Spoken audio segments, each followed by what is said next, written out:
سلام رفقا، حالتون چطوره؟ بچه‌ها یه صحبتی میخوام بکنم، خواهش میکنم ازتون تا آخر ویدیو باشین. یعنی این چیزی که میخوام بگم اصلا فوق العاده عجیب غریبه. یعنی عجیب غریب نیست، اتفاقا انقدر ساده است، انقدر راحت و واضح، اصلا پشمات میریزه.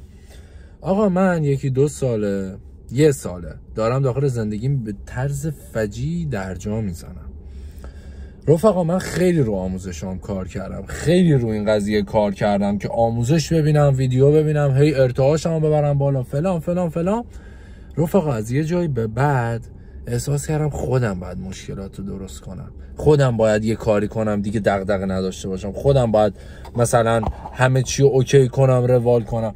به خدا قسم، یعنی به خدا قسم، از روزی که من این تصمیمو گرفتم خدا همین جور داره میزنه تو سر کله من، میگه بابا باید بذاری اتفاقات من برات بچینم، چرا خودت هی اصرار داری بچینی، هی چرا هی به زور میخوای خودت همه چی رو درست کنی.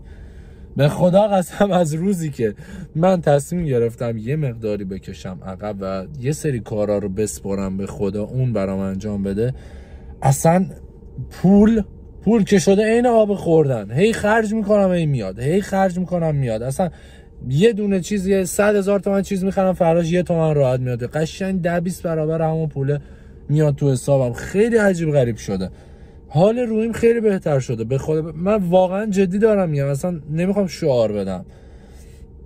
رفقا اگر میخواین این کار رو انجام بدین، احساس میکنید که خودتون دارین همه چی رو درست میکنین، یه تمرینی که میخوام بهتون بدم این که کارهای ریز در نظر بگیرید و بگید خدایا تو برام انجام بده. مثال میخواین برین بانک، کار اداری دارین، دوست دارین کارتون زود انجام بشه، بگین خدایا ازت میخوام که به قول خودمون زودتر نوبتم بشه، زودتر کارم انجام بشه.